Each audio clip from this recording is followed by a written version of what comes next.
Pusit mo na Oliver. Oliver! Happy birthday! Ano? Ay, David. At least sa tagaan ka og sabot, bugas. Asa pa? Kami na kung dalaon kag Manila, niingon man to sila or kidapawan kay pakanon ka. Ano dala gid ka kidapawan, yate. Na nakasali na kag Jollibee.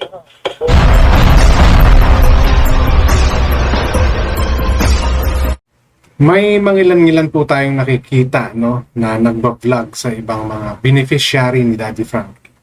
And isa na rito si Kuya Oliver. And he was being vlogged no by kamag-anak niya rin naman, relatives niya. So parang pamangkin si Oliver. So the thing is okay, no? And at the same time si Daddy Frankie naman sa malayong lugar and we're asking for at least an update. So hindi magawa ni Mami Rochelle, siguro busy siya sa kanyang business nila sa Makati, no? So that's why people like Ma'am Susana, no, yung pamangkin ni Oliver, ano man sila, relationship nila, no?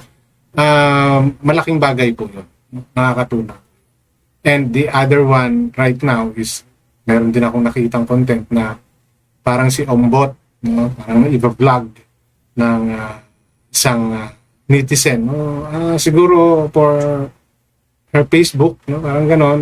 Alam niyo naman kapag ganyang medyo nakikilala na, talagang hindi maiwasan yan.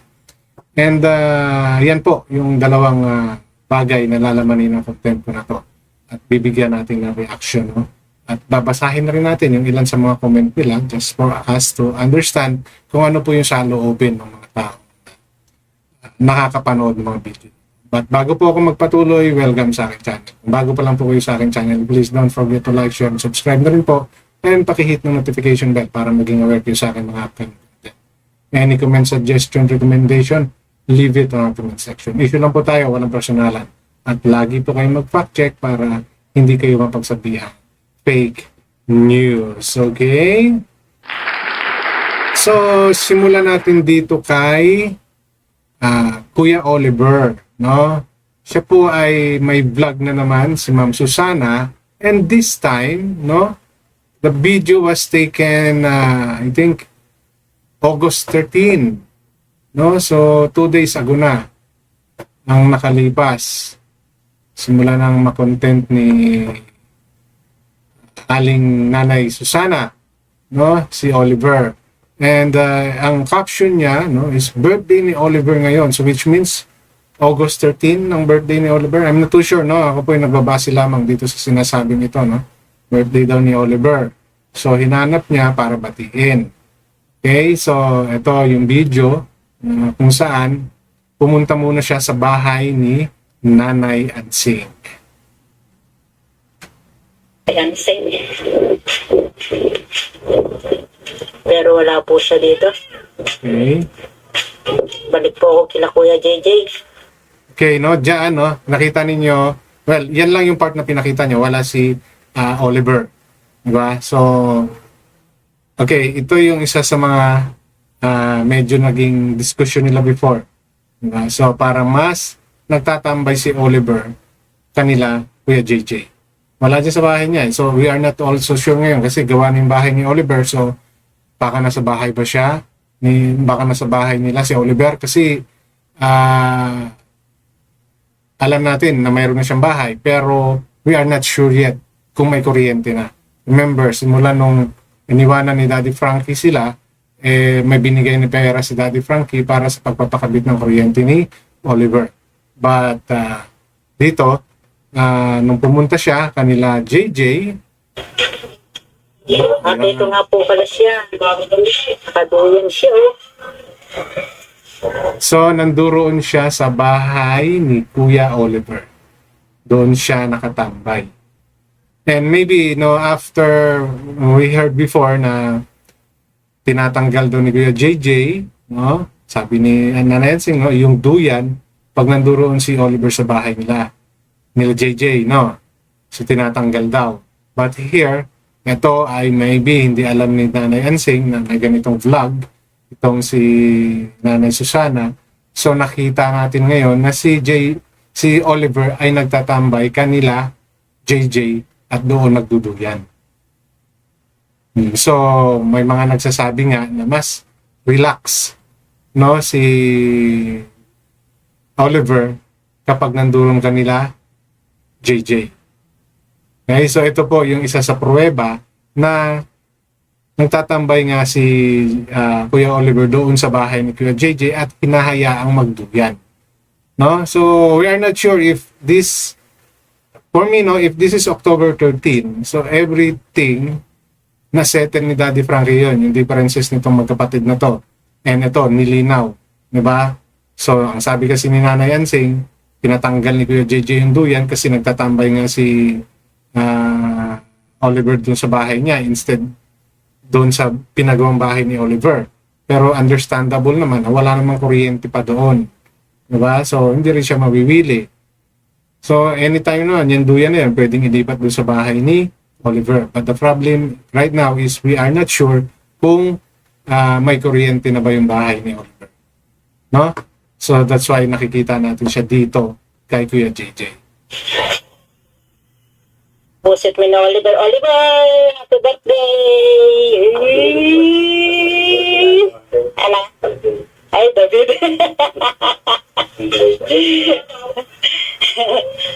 Ayan, birthday po ni Oliver. Hello ka. May sinasabi siya hindi lang maintindihan, no? Hindi inulit ni Ate Susana eh. Sana inulit niya para mas narinig natin. Pero nagre-respond si Oliver sa ganung bagay, no? Na alam niyang birthday niya. Birthday po ni Oliver na yun. Mamaya daw po maghahanda. Okay, so this video was taken August 13, so we are not sure. Ngayon is August 15 na. No? So, nahandaan nga kaya si Oliver? No? Hinihintay ko pa po yung update nito ni Ma'am Susana kung meron na po ba. Kasi dito natin malalaman, di ba, kung paano tinatrato nitong magkapatid si Oliver. Actually, para sa akin, this is one thing na, kumbaga, it's a good thing, no? Na may mga ganito. Na may nagbibideo kay Oliver without the knowledge ng magkapatid. No? Kung ito ba ay nasusubaybayan ng mga viewers or nakasubaybay lang sa mga upload ni Daddy Frank. No? So, dito natin talaga makikita. Kasi, for me, as of now, itong si Ma'am Susana is purely, for me, is giving update. Di ba? Pero kung paano siya tratuhin itong dalawa, laging magbabangayan lang. Di ba? So, dito natin at least nakakita tayo ng other video from other people na masasabi nating pwedeng pagbasihan doon sa mga nangyayari dito sa mga. Okay, so ngayon ay sa August 15 na. So, kumbaga dumaan na yung 14. Parang sabihin na natin 2 days na lumipas. So, let's see kung may update na si Ma'am Susana about sa paghahanda kay Kuya Oliver. Kung pinaghandaan ba, kahit maliit lang. Not necessary naman na no, just to remember na he reached this age, no? Na dumaan siya sa ilang taong wala sa katinuan. So, ngayon mag-birthday siya.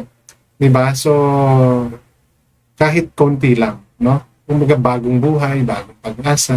Parang na-rebirth siya sa ginawang pagtulong ni Daddy Frank. And I hope mabigyan niya ng kahalagahan itong dalawang to, ni JJ at ni Ansing. O baka hihintayin pa nila si Daddy Frankie bago maghanda. No, so by now maybe napanood na rin to ni Daddy Frankie. So I hope kahit nandoon si Daddy Frankie, no, at mag-live siya, may makapagbanggit about this. No? For us to know lang, diba? Parang sa akin ganun lang. Kasi sa nabanggit na to ni Ma'am Susana, namin Susana, so sabi niya, diba, tignan daw niya kung maghahanda sila. Okay, so yan po yung update nito kay Oliver, no, sa kanyang related birthday celebration. Hindi tayo sure kung nagkaroon ng celebration, no? Kumbaga belated na yung ating pagbati ako sa kanya dahil 50 na ngayon. Okay, so dito naman po, no, kay Kuya Ombot, no? One thing na napuna ko rito, no, kay Kuya Ombot is nasa city siya. Parang this is a city no? Yung nakapag-video sa kanya. Kasi dito sa video na to, yung pagkain niya sa Jollibee ay nangyari na kasi nabanggit na dito no? At nabibidyohan na siya at nakikilala na siya. Whereas before, no, bago siya i-vlog ni Daddy Frankie, it seems like si Edison Butete lang nakakaalam kung meron man mangilan-ilan. And it never happened na siya ay na-vlog. Diba? At pero kasi ngayon parang nasa city siya. I'm not too sure no kung nasa city ba talaga siya at paano siya napunta dyan. So allow me to play this video ni Madam na kung saan blinag niya nga itong si Ombot, no? And explaining na taga Bohol pala to. Parang very proud siya na Boholano pala daw itong si Kuya Ombot, no? So papakinggan po natin. Bisag layo kay may pero silingan tabot na. O silingan din siya. O mo ni siya na interview. So at least sa tagaan ka og sabot bugas. Asa pa? Abi na kog dalaon kag Manila niingon man to sila or kidapawon kay pakanon ka. Ana dala gid kay kidapawan yati na nakasali na kay Jollibee. Wow. So salamat kay Daddy Frankie nga natagad mo no. Salamat jud kaayo. So guys, tuon na jud mo nga silingan ra ni Umbot guys ba? Naro siya guys. Oh.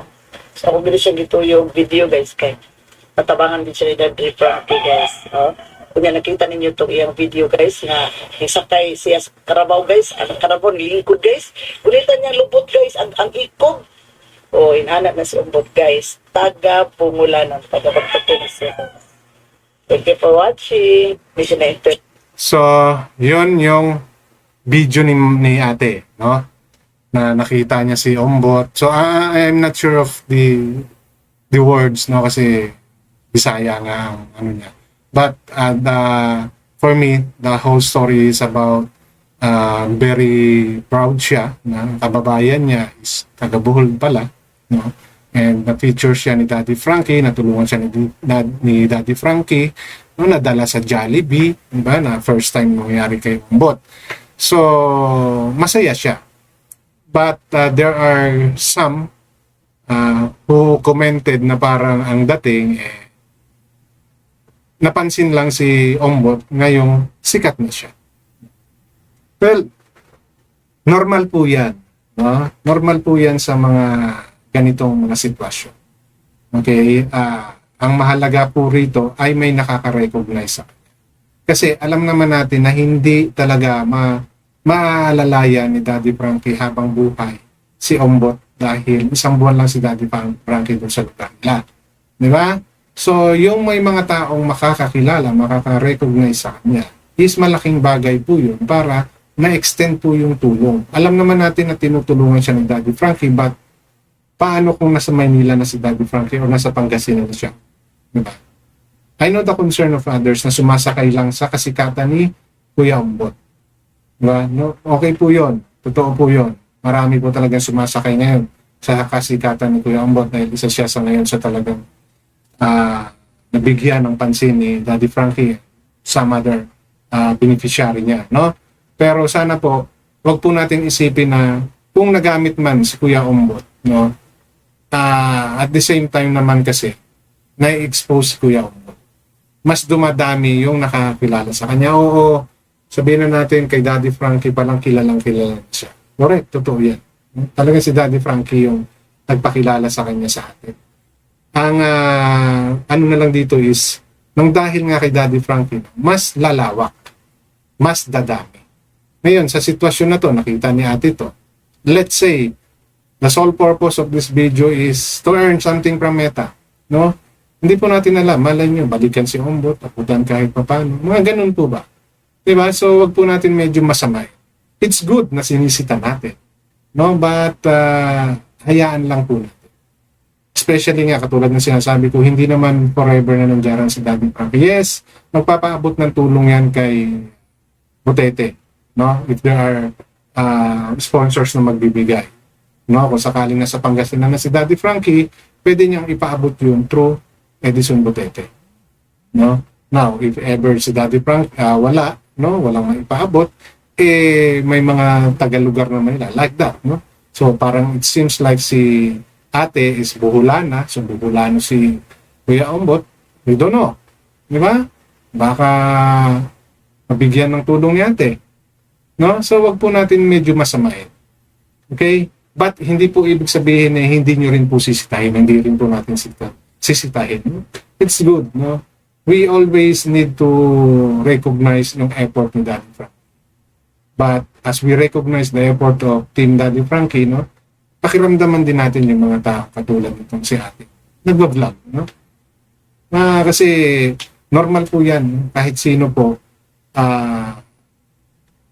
didikit or kakapit sa mga taong siyempre kilala. And if you are a content creator, no, it's normal. So, tingnan lang po natin yung balik kung meron. No? Ang sa akin dito, ang ano ko na lang dito, take ko dito is nakikita natin, no, na may iba pa palang nagagawa or napupuntahan sa Kuya. Katulad nito. Diba? Paano siya nakarating dyan?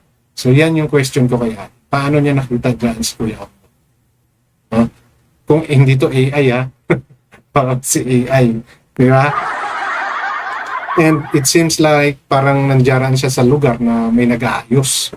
No? So, tingnan po natin itong portion na to. Kasi, ayan, no? Parang tumutulong dyan. Nandyan si Kuya Umbot eh. No? Tumutulong ba siya? Di ba? Kasi kahit ano, pinapasok ni Kuya Umbot, di ba? So tumutulong pa siya dyan sa mga gumagawa dyan? O nakikimarites lang ba siya? Di ba? So ako, yun yung una kong napansin or question. Kasi may nagtatrabaho dyan eh. So kung tumutulong ba si Kuya Umbot dyan? Di ba? O, ayan o. Or nakikimarites na. Diba? So, yung mga ganyang bagay, yung medyo tingnan din natin and maging curious po tayo, no? Hindi po masama na ma-expose sa ganyan si Kuya Umbot. It's good. Diba? Makikita niya yung ibang lugar.